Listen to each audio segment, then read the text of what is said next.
বিশ্বজুড়ে ফেব্রুয়ারি মাস আসলেই দেখা যেতে থাকে ভ্যালেন্টাইন্স ডে অর্থাৎ ভালোবাসা দিবস নিয়ে নানা রকম আয়োজনের ঘনঘটা। কিন্তু এই যে ভ্যালেন্টাইন্স ডে, এটা কিভাবে এলো সেটা কি জানেন আপনি? সেন্ট ভ্যালেন্টাইন্সের নাম হয়তো আপনি শুনেছেন, আরও একটু বেশি শুনলে হয়তো তাকে নিয়ে একটি রোমান্টিক কাহিনীও আপনার জানা আছে। কিন্তু ওটাই কি একমাত্র কাহিনী? না, মোটেও না। বরং ভালোবাসা দিবসের একেবারে গোড়ার দিকে গেলে আমরা দেখতে পাবো নগ্নতা, উলঙ্গ হয়ে রাস্তায় তরুণ তরুণীদের ছোটাছুটি, বিকৃত যৌন কামনা এবং লিভ টুগেদারের মতো নানা বিষয়। অবিশ্বাস্য ঠিকছে? চলো আর দেরি না করে তাহলে এই ভ্যালেন্টাইন ডের শেকড়ের সন্ধানে যাওয়া যাক। এক্ষেত্রে সবার আগে বলতে হবে, আপনি একক কোনো ঘটনা বা ব্যক্তিকে এই দিবসের পেছনে কারণ হিসেবে খুঁজে পাবেন না, বরং হাজার হাজার বছর আগেকার বিকৃত এক উৎসব কালক্রমে বিবর্তিত হয়ে আজকের ভ্যালেন্টাইন্স ডের রূপ নিয়েছে। সে বহু কাল আগের কথা। রোমান সাম্রাজ্য তখনও খ্রিস্ট ধর্ম প্রবেশ করেনি, বরং সেখানে চলছিল প্যাগানিজম, অর্থাৎ মূর্তি পূজার জয় জয়কার। সেই প্যাগান রোমান সমাজের খুবই জনপ্রিয় এক উৎসব ছিল লুপারক্যালিয়া, যা চলত ১৩ থেকে ১৫ ফেব্রুয়ারি পর্যন্ত, যেটাকে অনেকে আদি ও অকৃত্রিম ভ্যালেন্টাইন্স ফেস্টিভ্যালও বলে থাকেন। উৎসবের শুরুতে ছাগল ও কুকুর নিয়ে এক গুহায় চলে যেত ধর্মগুরুরা। এরপর বেশ কিছু আচার পালনের মাধ্যমে প্রাণীগুলোকে তাদের দেবতার নামে উৎসর্গ করা হতো। যে ছুরি দিয়ে এই কাজ করা হতো সেটা সেই রক্তে ভালোভাবে মাখিয়ে ওই ছেলেদের মাথায় মোছা হতো। তারপর প্রাণীগুলোর লোম দুধে ভিজিয়ে সেটাও তাদের মাথায় ঘষে দেয়া হতো। রোমানরা মনে করত এটা এক ধরনের আত্মশুদ্ধির আচার। বলে রাখা ভালো, লুপারক্যালিয়া নিয়ে এই যে এত উৎসব, সেসবে কেবল ধনী রোমানরাই অংশ নিতে পারত, গরিবদের সেই অধিকার ছিল না। তো রোমান তরুণরা ততক্ষণে উৎসবের আমেজে রাস্তায় নেমে পড়ত, গায়ে ভালো করে তেলও মেখে নিত তারা। এরপর সেই যে প্রাণীগুলোকে উৎসর্গ করা হয়েছে সেগুলোর চামড়ার অংশবিশেষ দিয়ে রাস্তায় যাকেই পেত তাকেই মজার ছলে আঘাত করত। তবে তাদের মেইন টার্গেট থাকতো ধনী পরিবারের সুন্দরী তরুণীরা। আচ্ছা, আপনার কি মনে হচ্ছে যে সেই তরুণীরা এতে বিরক্ত হতো কিংবা একে ইফটিজিং হিসেবে দেখত? মোটেও না। বরং তারা যদিও বাইরে বাইরে ভাব দেখাতো যে এই ছেলেদের থেকে পালাতে পারলেই তারা বাঁচে, কিন্তু বাস্তবে তারাও চামড়ার আঘাত খেতে চাইতো। কেননা তারা মনে করত এই আঘাত পেলে তাদের সন্তান জন্মদান ক্ষমতা বৃদ্ধি পাবে। তাই যখনই তারা দেখত যে কোনো একটা উলঙ্গ তরুণ তার দিকে ছুটে আসছে, অমনি সে কিছুটা ছুটে নিজের কাপড়ের পেছনের দিকটা খুলে দিত, যেন সেই তরুণ তাকে চামড়া দিয়ে আঘাত করতে পারে। যুবক যুবতীদের এই কর্মকাণ্ড আরও বহুদূর পর্যন্ত গড়াত। সেই তরুণীদের অনেকেই চাইত যে উৎসবে অংশ নেওয়া তরুণদের কেউই যেন তাদের সন্তানের বাবা হয়। এই আশায় একটা কাগজে নিজেদের নাম লিখে সেটা একটা মাটির পাত্রে জমা করত তারা। অনেকটাই আজকের দিনের র্যাফেল ড্রর মতো। আগ্রহী ধনী পরিবারের তরুণরা সেটা থেকে কাগজ তুলত। যার নাম আসতো সেই তরুণীর সাথেই শুরু হতো লিভ টুগেদার। সেটা কতদিন চলতো তা নিয়ে অবশ্য দ্বিমত আছে। কারো মতে উৎসবের দিনগুলো, আবার কারো মতে পরবর্তী ১ বছর ধরে চলতো এটা। পঞ্চম শতকের শেষ দিকে রোমান সাম্রাজ্যে লুপারক্যালিয়ার ইতি ঘটে। তখন পর্যন্ত খ্রিস্টান রোমান সাম্রাজ্যে প্যাগান যুগের বেশিরভাগ উৎসব বন্ধ হয়ে গেলেও লুপারক্যালিয়া টিকে ছিল। কিন্তু পোপ গ্যালাসিয়াস একে পৌত্তলিক উৎসব আখ্যা দিয়ে বন্ধ করে দেন, কারণ এটি যৌনতা ও উগ্রতাকে প্রমোট করত। প্রথম দিকে pope feast of the purification of the blessed virgin Mary চালু করেন, যা লুপারক্যালিয়ার মতো জনপ্রিয় হয়নি, কিন্তু সময়ের সাথে সাথে সেটি ভ্যালেন্টাইন্স ডেতে রূপ নেয়। আচ্ছা, আমরা এতক্ষণ তাহলে ভ্যালেন্টাইন্স ডের একেবারে গোড়ার ব্যাপারে জানলাম। এবার চলুন তাহলে আরও সামনে যাওয়া যাক। আপনি জেনে হয়তো অবাক হবেন যে সেন্ট ভ্যালেন্টাইনের ব্যাপারে এত রোমান্টিক কেচ্ছা কাহিনী প্রচলিত, তার পুরোপুরি ঐতিহাসিক সত্যতা নিয়ে প্রশ্ন রয়েছে। তিনি কোনো প্রেমিক পুরুষ ছিলেন না, আবার প্রেমের জন্য জীবন দেওয়া কেউ তিনি ছিলেন না। ভ্যালেন্টাইন্স ডে আসলে ৩য় শতকের একজন বা দুজন খ্রিস্টান সেন্টের শিরচ্ছেদকে স্মরণ করার ধর্মীয় উৎসব হিসেবে শুরু হয়েছিল। কিন্তু প্রশ্ন হলো, শিরচ্ছেদ থেকে এটি কিভাবে প্রেমের উৎসবে পরিণত হলো? প্রাচীন নানা উৎস থেকে জানা যায় যে ১৪ ফেব্রুয়ারিতে বেশ কয়েকজন সেন্ট ভ্যালেন্টাইনের মৃত্যু হয়েছিল। তাদের মধ্যে দুজনকে রোমান সম্রাট ক্লডিয়াস গথিকাসের শাসনামলে মৃত্যুদণ্ড দেয়া হয়। তখন খ্রিস্টানদের উপর কঠোর দমনপীড়ন চলছিল। এটা জানা গিয়েছে বোলেন্ডিস্টদের মাধ্যমে। তারা হলো একদল বেলজিয়ান সন্ন্যাসী যারা 3 শতাব্দী ধরে বিশ্বের নানা প্রাচীন পাণ্ডুলিপি থেকে খ্রিস্টান সেন্টদের জীবনী সংরক্ষণ ও এই বিষয়ে গবেষণা করেছেন। তাদের নাম রাখা হয়েছে যা বোলেন্ডের নামে, যিনি 1643 সালে আক্টা স্যাঙ্কটোরাম অর্থাৎ সন্তদের জীবন নামে একটি সংকলন প্রকাশ শুরু করেন।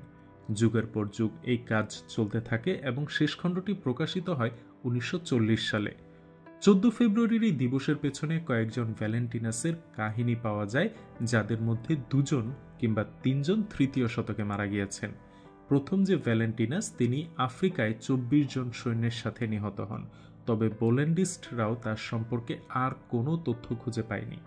আরেকজন ভ্যালেন্টিনাস ছিলেন এক রোমান পুরোহিত, যাকে সম্রাট গথিকাসের শাসনামলে গ্রেফতার করে অ্যাস্টেরিয়াস নামে এক ধনী ব্যক্তির তত্ত্বাবধানে রাখা হয়।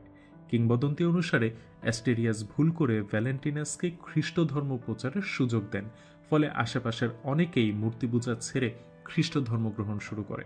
এটা নিয়ে অ্যাস্টেরিয়াসের সাথে ভ্যালেন্টিনাসের তর্ক বেঁধে যায়। অ্যাস্টেরিয়াস তাকে থামতে বললেও ভ্যালেন্টিনাস থামতে চাচ্ছিলেন না। উপায় না দেখে অ্যাস্টেরিয়াস বলেন, যদি ভ্যালেন্টিনাস তার পালিত কন্যার অন্ধত্ব সারাতে পারেন কেবলমাত্র তাহলেই তিনি খ্রিস্ট ধর্ম গ্রহণ করবেন। ভ্যালেন্টিনাস তখন সেই মেয়ের চোখে হাত রেখে প্রার্থনা করে বলেন, হে প্রভু যীশু খ্রিস্ট, তোমার এই দাসীকে আলোকিত করো, কারণ তুমি ঈশ্বর, সত্য আলো। এই প্রার্থনার পর অলৌকিকভাবে মেয়েটির দৃষ্টিশক্তি ফিরে আসে। কথা মতো অ্যাস্টেরিয়াস ও তার পুরো পরিবার খ্রিস্ট ধর্ম গ্রহণ করেন। কিন্তু যখন সম্রাট গথিকাস এটা জানতে পারেন, তিনি সবাইকে মৃত্যুদণ্ড দেন, তবে শেষ পর্যন্ত শুধুমাত্র ভ্যালেন্টিনাসের শিরচ্ছেদ করা হয়। পরে এক ধার্মিক বিধবা তার দেহ চুরি করে ভিয়া ফ্লামিনিয়ার পাশে সমাহিত করেন, যেখানে পরবর্তীতে একটি চ্যাপেল তৈরি করা হয়। 3য় শতাব্দীর তৃতীয় এবং শেষ ভ্যালেন্টাইন ছিলেন ইতালির উমব্রিয়া প্রদেশের টার্নি শহরের একজন বিশপ। তিনি একজন মানুষকে খ্রিস্ট ধর্ম গ্রহণ করানোর চেষ্টা করেছিলেন এবং পরে সেই ব্যক্তির অসুস্থ ছেলেকে সুস্থ করে তুলেছিলেন। গল্পের বাকি অংশ আগের জনের মতোই। বোলেন্ডিস্টরা মনে করেন সম্ভবত শেষের 2জন আসলে আলাদা ভ্যালেন্টাইন ছিলেন না, বরং একই ব্যক্তির কাহিনী ভিন্ন ভিন্নভাবে প্রচারিত হয়েছিল রোম ও টার্নিতে।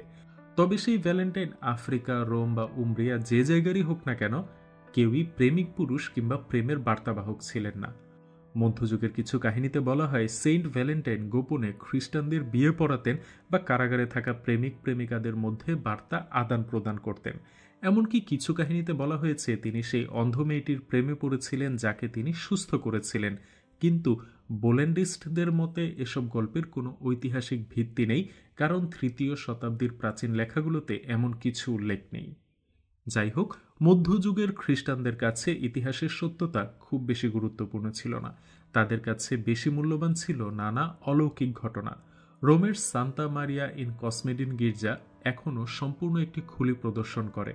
বোলেন্ডিস্টদের মতে ইউরোপের আরও অনেক গির্জা দাবি করে যে তাদের কাছে সেইন্ট ভ্যালেন্টাইনের দেহের বিভিন্ন অংশ রয়েছে, যেমন মাদ্রিদের সান আন্তন গির্জা, ডাবলিনের হোয়াইট ফ্রায়ার স্ট্রিট গির্জা, প্রাগের সেন্ট পিটার ও পল গির্জা, পোল্যান্ডের সেন্ট মেরিস অ্যাজামশন গির্জা এবং মাল্টা, বার্মিংহাম, গ্লাসগো ও গ্রিসের লেসবোস দ্বীপের গির্জাগুলো।